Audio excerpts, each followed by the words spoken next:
من يهده الله فلا مضل له ومن يضلل فلا هادي له ونشهد أن لا إله إلا الله وحده لا شريك له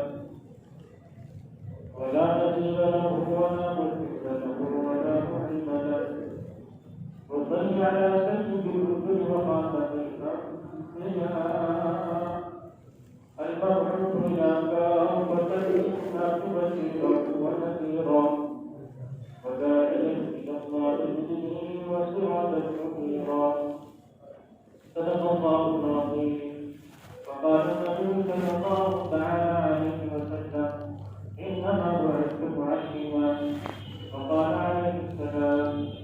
بعثت لأتمم مكارم الأخلاق أو كما قال عليه الصلاة والسلام. بزرگان محترم، عزیز دوستوں، اس دنیا کے اندر جب بھی کسی کو وجود آیا ہے، دلوں کا چین و سکون ختم ہوا ہے، زندگی کی راحت ختم ہوئی ہے، تو اللہ تبارک و تعالیٰ نے اس دنیا کے اندر نبیوں کو مبعوث فرمایا اور اللہ تبارک و تعالیٰ نے جو انبیاء کرام اس دنیا کے اندر بھیجے وہ صرف اس لیے ہی نہیں آئے کہ نمازیں پڑھوائیں، روزے رکھوائیں یا حج کے مسائل امت کو سکھائیں، بلکہ زندگی کے جتنے بھی شعبے ہیں تمام شعبہ جات کے اندر مکمل رہنمائی کے لیے اللہ تبارک و تعالیٰ نے نبیوں کو اس دنیا کے اندر مبعوث فرمایا، نبیوں کو اس دنیا کے اندر بھیجا. یہ اللہ تبارک و تعالیٰ کی سنت ہے کہ لوگوں کو چین و سکون کیسے ملے، لوگ ایک دوسرے کو حقوق کیسے ادا کریں، یہ تمام چیزیں بتلانے اور سکھانے کے لیے اللہ پاک نے نبیوں کو اس دنیا کے اندر مبعوث فرمایا. اللہ تبارک و تعالیٰ نے بنی اسرائیل کو اس جہان میں فضیلت عطا فرمائی تھی. رب کریم قرآن میں کہتا ہے کہ ہم نے عالمین پر ان کو فضیلت عطا فرمائی، لیکن بنی اسرائیل ایک ایسی قوم تھی کہ فرعون نے ان کے اوپر ظلم کیا، تشدد کیا، ان کو اچھوت بنا دیا اور جتنے بھی برے کام ہوتے تھے ان سب کی ذمہ داری بنی اسرائیل کو اوپر ڈالتی تھی. گویا کہ بنی اسرائیل دوسرے درجے کی قوم تھی فرعون کی حکومت میں. جب بنی اسرائیل کا چین اور سکون ختم ہوا، جس قوم کو اللہ نے عالمین پر فضیلت عطا فرمائی تھی، تو اللہ پاک نے موسیٰ علیہ السلام کو مبعوث فرمایا. موسیٰ علیہ السلام کو نبی اور رسول بنا کر کے بھیجا اور موسیٰ علیہ السلام نے بنی اسرائیل کی رہنمائی فرمائی اور اس رہنمائی کے نتیجے میں اللہ پاک نے فرعون کو غرق کر دیا اور بنی اسرائیل کو نجات عطا فرمائی، اور پھر وہ ویسے ہی باعزت قوم بن گئی جیسے پہلے تھی. لیکن پھر موسیٰ علیہ السلام کے جانے کے بعد دانیال علیہ السلام کا زمانہ آیا. دانیال علیہ السلام کے زمانے میں بنی اسرائیل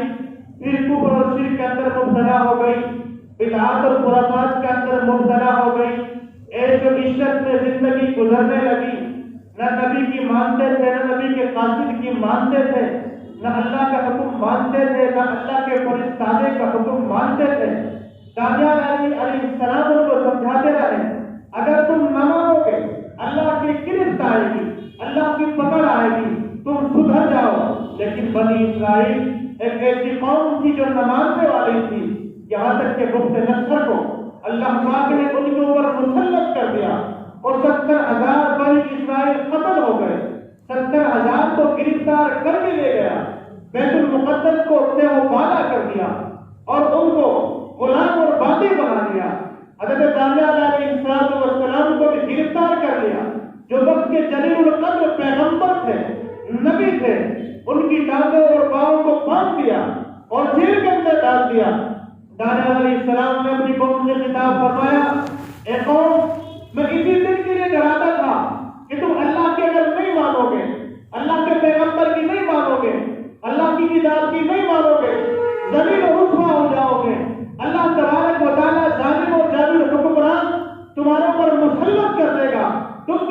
اسلام کے نہ رہو گے، میں تم کو سمجھاتا تھا،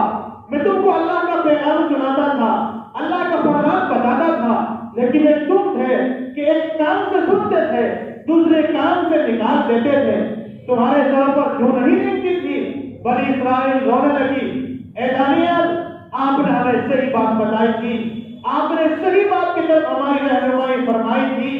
آپ اللہ سے دعا کیجیے اللہ پاک ہمیں اس مصیبت سے نجات عطا فرما دے۔ اگرچہ دانیال علیہ السلام کے جیل میں جانے کے بعد جب جیل کے اندر لوگوں نے دانیال علیہ السلام کے اخلاق کو دیکھا، ان کی خدا ترسی کو دیکھا، ان کے تقوی طہارت کو دیکھا، ان کی نیکی کو دیکھا،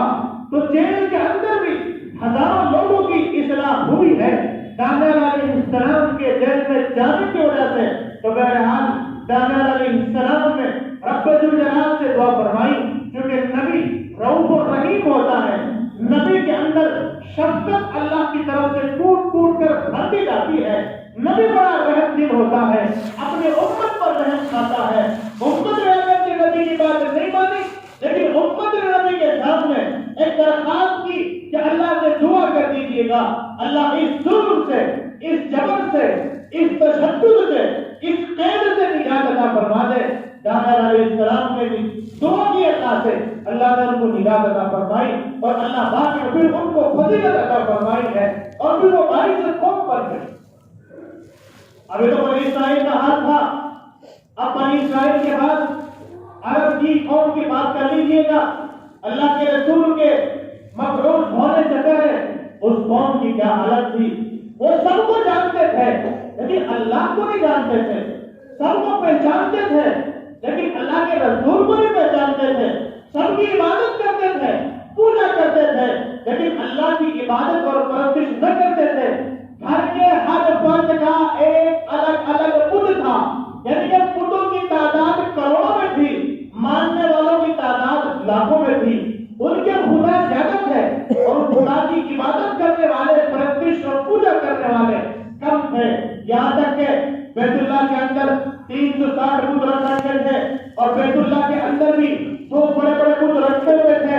بیت اللہ کے بت الگ تھے، شہر کے بت الگ تھے، گھر کے بت الگ تھے، سفر کے بت الگ تھے، حضر کے بت الگ تھے۔ جب سفر میں جاتے تھے تو خوبصورت پتھر کو جیب میں ڈالنے کرتے تھے کہ نہ جانے راستے میں بالمعمول خدا ملے نہ ملے، لیکن راستے میں اگر کوئی اچھا خوشنما اور خوبصورت پتھر نظر آتا تھا تو اس خدا کو جیب سے نکال کر پھینک دیا، اور اس دوسرے خدا پتھر کو اٹھا لیا اور اس کی عبادت اور پوجا اور پرستش انہوں نے شروع کر دی۔ ان کی قسامت کا، ان کے ذہن کی سختی کا یہ عالم تھا۔ اگر کسی کے یہاں 4 لڑکے ہیں تو لڑکوں 2 لڑکوں کو ذمہ کر دیا، اور جو کہتے تھے کہ ہم ان کو کھلائیں گے کہاں سے، پلائیں گے کہاں سے؟ اللہ نے قرآن میں فرمایا وَلَا تَقْتُلُوا أَوْلَادَكُمْ خَشْيَةَ إِمْلَاقٍ نَحْنُ نَرْزُقُكُمْ وَإِيَّاهُمْ، کہ ان کو بھی رزق اور تمہیں رزق ہم دیتے ہیں، تم ان کو روزی کے ڈر سے، روزی کو خوف سے قتل کرتے ہو؟ تم رازق ہو، تم روزی دینے والے ہو یا میں روزی دینے والا ہوں؟ تم رزق پیدا کرنے والے ہو یا میں رزق پیدا کرنے والا ہوں؟ لڑکیوں کا یہ حالت تھا کہ ان کو اپنے ہاتھ سے ذبح کر دیا کرتے تھے۔ آپ اندازہ یہ لگائیے گا کہ جو انسان اپنی اولاد کو اپنے ہاتھ سے ذبح کر دیتا ہو، کیا دوسرے کی اولاد پر وہ رحم کرے گا؟ کیا دوسرے کی اولاد پر وہ ترس کھائے گا؟ کیا دوسرے ملک سے آنے والے مسافروں پر اس کی نظر رحمت کی پڑے گی؟ جو اپنی اولاد پر ہی رحم نہ کرتا ہو، اپنی اولاد کو اس شفقت کی اور محبت کی نظر سے نہ دیکھتا ہو، تو ظاہر بات ہے دوسری قوم پر، دوسری ملت پر، دوسرے ادیان کے ماننے والوں پر، دوسرے شہروں کے رہنے والوں پر وہ کیسے ترس کھا سکتا ہے؟ اور ان کی عورتوں کا یہ حال تھا، اگر کسی عورت کا خامد کالا ہوتا تھا، اس کو یہ اختیار حاصل تھا کہ اچھے اور خوبصورت حسین اور جمیل مرد کے پاس جائے اور رات گزارے، اور اس سے جو اولاد ہوگی وہ پہلے ہی خامد کی کہلائے گی، جس سے اثر اس کا نکاح ہو گیا۔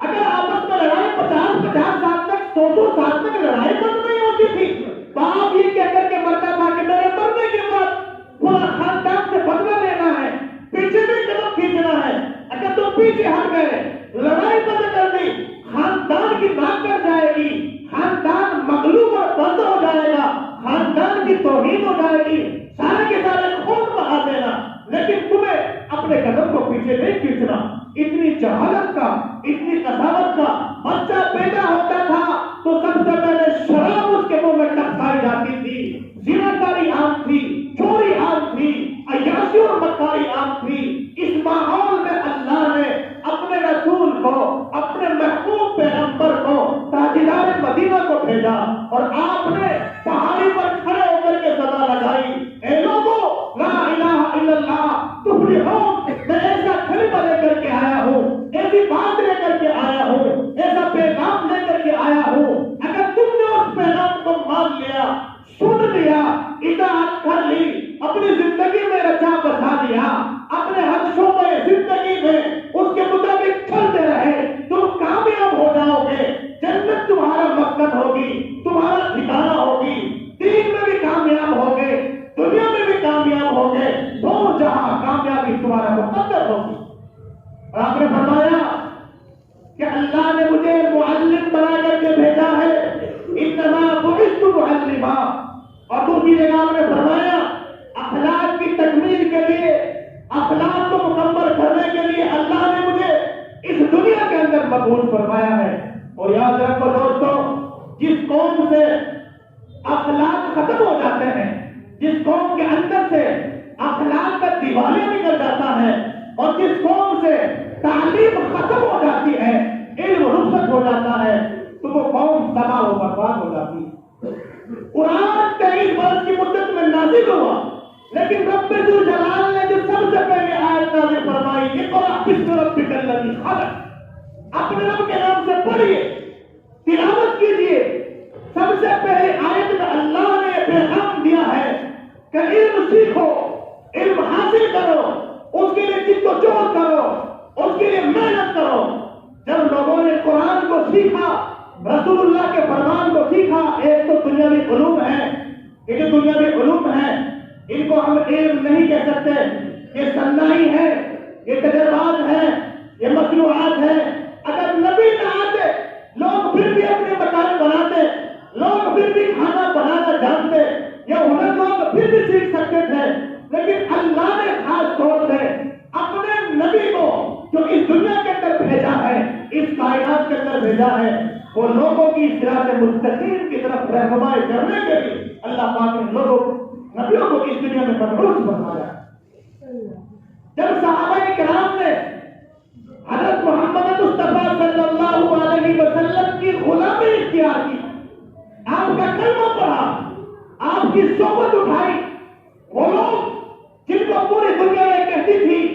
یہ اونٹ چلانے والے ہیں، مہینوں میں ان کی زندگی گزرتی ہے، کبھی بھارت کی ان کو اوپر حکومت ہوتی تھی، کبھی دوسری قوم ان کو اپنے بندہ استبداد میں لے لیتی تھی، لیکن جب حضور کی صحبت ان کو ملی، ان کا کیا حالت تھا کہ پہلے ایک ایک روپے کے اوپر جان لینے کے لیے، جان دینے کے لیے تیار ہو جاتے تھے، لیکن جب اللہ کے رسول کی صحبت پائی، اللہ کے رسول صلی اللہ علیہ وسلم کی صحبت اٹھائی، آپ کے تعلیم اور منہج پر چلنے کا عہد ان لوگوں نے کیا۔ روایت میں آتا ہے حضرت علی رضی اللہ تعالیٰ عنہ نے نظارہ دیکھا جو بیت المال میں پڑا ہوا تھا، اور فرمایا اے دنیا، تو ہمیں اس سونے اور چاندی کے ذریعے سے، اس ڈالر کے ذریعے سے، اس روپے کے ذریعے سے، اس جائیداد کے ذریعے سے دھوکہ دینا چاہتی ہے، ہمیں تو دھوکہ نہیں دے سکتی۔ اور فرمایا غرباء میں، مساکین میں، محتاجوں میں، ضرورت مندوں میں اس کو تقسیم کر دو۔ عبداللہ بن جابر ایک لکھپتی صحابی تھے، گھر میں تشریف لائے، بیوی نے پوچھا غمزدہ ہو، پریشان ہو، مضطرب ہو، کیا وجہ ہے؟ فرمایا وجہ یہ ہے کہ میرے پاس خزانہ رکھا ہوا ہے، تو اس خزانے کو کہاں خرچ کروں، مجھے یہ پریشانی ہو رہی ہے۔ فرمایا ابھی اعلان کر دو، مکے کے غریبوں میں، مسکینوں میں، محتاجوں میں۔ اللہ کے رسول نے فرمایا حالات کیا کہنے میں، اے لوگوں جس کا کوئی وارث نہیں ہے محمد اس کا وارث ہے، جس کو کوئی روٹی کھلانے والا نہیں ہے محمد اس کو روٹی کھلائے گا، جس کو کوئی کپڑا دینے والا نہیں ہے محمد اس کو کپڑا دے گا،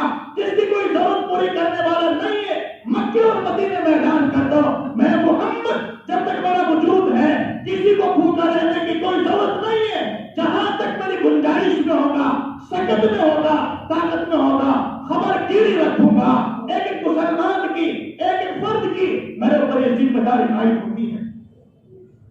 تو صحابہ کرام کی جو زندگی بدلی ہے قرآن کی وجہ سے، نبی کے پیغام اور فرمان کی وجہ سے، کہ اللہ کے رسول نے فرمایا کہ میرے صحابہ ستاروں کی مانند ہیں، پہلے وہ جاہل تھے، اونٹ چراتے تھے، زندگی گزارنے کا سلیقہ نہیں تھا، پھر آپ نے فرمایا اگر ان کی کوئی اقتدا کر لے گا تو کامیاب ہو جائے گا۔ آپ نے فرمایا میرا صحابی اگر ایک مد جو خرچ کر دے تم اور پہاڑ کے برابر بھی سونا خرچ کر دو گے، ان کا مقابلہ نہیں ہو سکے گا۔ وہ اخلاص تھا ان کے اندر، وہ اللہ کی رضا تھی ان کے اندر، جو ہمارے اندر نہیں ہے۔ حضور نے فرمایا تھا کہ میری اور میرے صحابہ کی تم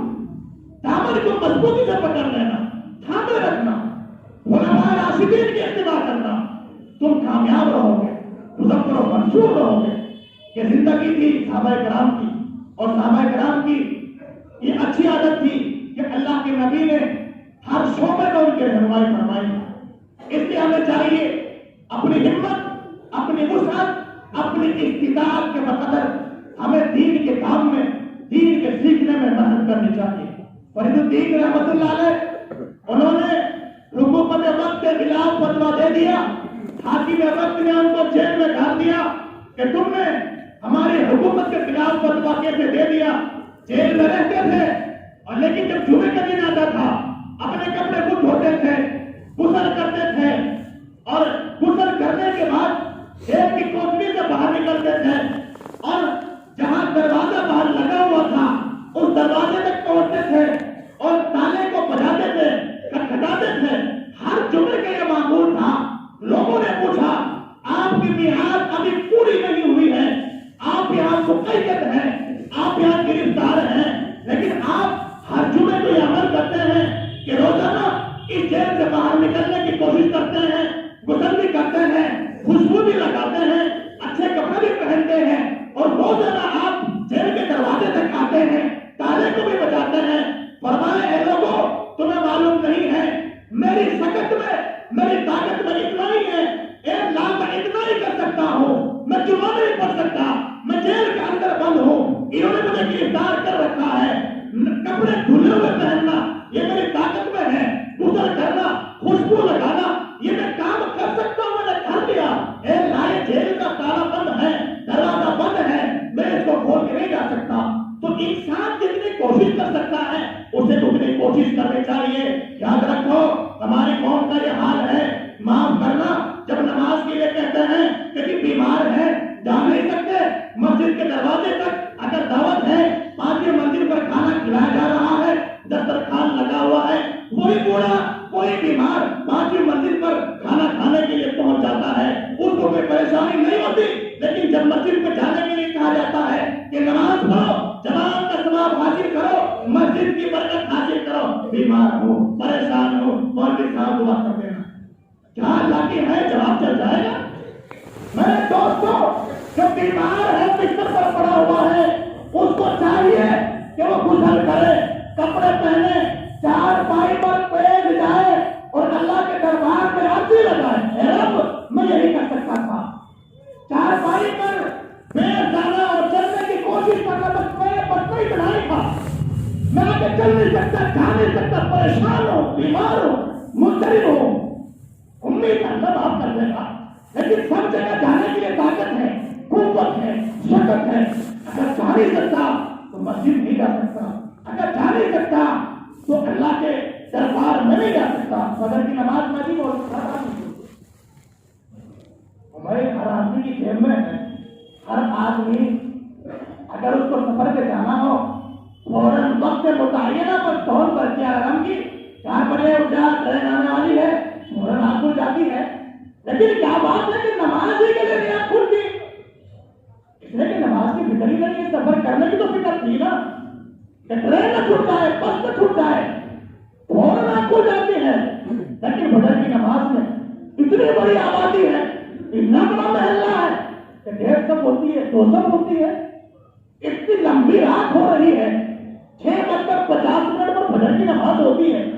یعنی کہ ساری رات گلیوں میں گشت کرتے رہیں گے، لاہو اللہ اتنا مشغول رہیں گے، فجر کی نماز بٹائی، عشاء کی نماز بٹائی، جس امت کا یہ حال ہو اور پھر وہ یہ شکایت کرتی رہے ہم مظلوم ہیں، ہم پر ظلم ہو رہا ہے، حکومت ہماری نہیں مانتی، اہل اقتدار نہیں سنتے، ہمارے خلاف قوانین بن رہے ہیں، جب اللہ کے قانونوں کو ہم توڑیں گے، اللہ کے قانونوں کے خلاف ورزی کریں گے، ظاہر بات ہے تو ہمارے لیے ایسے قانون بننے والے ہیں، ایسے حکمران آنے والے ہیں جن کا جواب ہمیں اللہ کے حضور دینا ہوگا۔ اس لیے حضرت شیخ الہند رحمۃ اللہ علیہ فرماتے ہیں اگر اللہ کی طرف سے یہ بلاوا آ جائے کہ محمود تمہیں آسمان پر آنا ہے تو میں یہ نہیں کہوں گا کہ اللہ آ نہیں سکتا، میں کیا کروں گا؟ میں یہ عمل کروں گا کہ گھر سے نکلوں گا اور گھر سے نکلنے کے بعد ایک اونچی پہاڑی پر پہنچوں گا جو سب سے اونچی پہاڑی ہوگی، اور اونچی پہاڑی پر پہنچنے کے بعد پھر ایسے درخت کو تلاش کروں گا جو اس پہاڑی پر سب سے اونچا ہوگا، اور اس پہاڑی کے درخت پر میں چڑھوں گا اور چوٹی پر پہنچ جاؤں گا، پھر اللہ سے درخواست کروں گا اے رب، اے کریم آقا، اے مولا، میرے بس میں میری قدرت و طاقت تو اتنا ہی تھا، میں اتنا ہی کر سکتا تھا، آگے مولا میرے اختیار میں ہے کہ تو مجھے آسمان پر بلا۔ اس لیے انسان کی بس میں، انسان کی قدرت میں جتنا ہو سکے اتنی اس کو محنت کرنی چاہیے۔ صحابہ کرام رضوان اللہ تعالیٰ علیہ اجمعین اللہ کے رسول صلی اللہ علیہ وسلم سے ہر مسئلے کا حل پوچھتے تھے، کوئی بھی پریشانی ہو۔ ایک مرتبہ صحابہ کرام بڑے پریشان تھے، اللہ کے رسول نے فرمایا پریشان کیوں؟ کہنے لگے اللہ کے رسول ایسے ایسے وساوس اور خیالات ذہن اور دل و دماغ میں آتے ہیں کہ ایسا دل کرتا ہے کہ کوئلہ ہو جائے، کوئلہ بن جائے، راک بن جائے۔ اللہ کے رسول نے پوچھا بھائی ایسا کیا ہو گیا ہے، کیا واقعہ پیش آ رہا ہے؟ آپ کہنے لگے اللہ کے رسول ذہن میں سوال آتا ہے کہ زمین کو اللہ نے بنایا، آسمان کو اللہ نے بنایا، ہر چیز کا موجد اللہ ہے، ہر چیز کو پیدا کرنے والا اللہ ہے، اللہ کا پیدا کرنے والا کون ہے؟ ظاہر بات ہے جب انسان یہ سوچے گا کہ ہر چیز کا پیدا کرنے والا کوئی نہ کوئی ضرور ہے تو اللہ کا پیدا کرنے والا کوئی ہوگا تو اس کو ایمان دے سکتا ہے؟ بھئی جو آدمی رب کے بارے میں یہ گمان کرنے لگے کہ اللہ کا بھی کوئی پیدا کرنے والا ہوگا جب ہر چیز کا کوئی نہ کوئی پیدا کرنے والا ہے، اس لیے ہمیں سوچتے ہیں اللہ کے رسول کہ ہمارا تو ایمان ہی چلا گیا، اور جب ایمان چلا گیا ہے تو پھر عمل کرنے کا فائدہ کیا ہے؟ تو اللہ کے رسول صلی اللہ علیہ وسلم نے ایک چٹکی میں اس مسئلے کا حل فرما دیا۔ آپ نے فرمایا تم ایک بات بتاؤ، یہ جو وسوسہ تمہارے ذہن اور دل و دماغ میں آتا ہے تم اس کو اچھا سمجھتے ہو یا برا سمجھتے ہو؟ بات کرنے لگے اللہ کے رسول ہم اس کو اتنا برا سمجھتے ہیں، اتنا برا سمجھتے ہیں کہ ہم تو زبان پر بھی یہ الفاظ لا نہیں سکتے، اس سے پہلے کہ ہمارے ذہن میں دل و دماغ میں یہ خیال پیدا ہو ہم تو یہ چاہتے ہیں کہ ہم راک بن جائے، ہمارا کوئلہ ہو جائے۔ اللہ کے رسول صلی اللہ علیہ وسلم نے فرمایا ذالک صریح بالایمان، یہ واضح ایمان کی علامت اور نشانی ہے کہ تم اس وسوسے کو، اس خیال کو برا سمجھ رہے ہو۔ اگر تم اس خیال کو اچھا سمجھتے تب تو یہی تھا کہ ایمان نہیں رہے گا، جب ایمان نہیں رہا تو عمل کا کوئی فائدہ نہیں، لیکن جب اس وسوسے کو برا سمجھ رہے ہو، اس خیال کو برا سمجھ رہے ہو تو پھر کیا ہوگا؟ انشاءاللہ اللہ تبارک و تعالیٰ ایمان پر پختہ کرے گا، مضبوط رکھے گا۔ اس لیے ذہن میں کوئی سوال آئے تو پوچھنا چاہیے، صحیح رہنمائی ملتی ہے پولیٹیکل بچوں کی فون کر رہا تھا کہ جی وراثت میں اللہ پاک نے جو ہے مردوں کا ڈبل حصہ رکھا ہے اور عورتوں کا سنگل رکھا ہے، تو اللہ نے ظلم کر دیا۔ اب الفاظ کرنے بڑے بھاری بھرکم اللہ نے ظلم کرتے ہیں، اس بلّہ میں کہ تھوڑا سا الفاظ پر کنٹرول رکھو، اللہ ظلم نہیں کرتا کسی کے اوپر بھی۔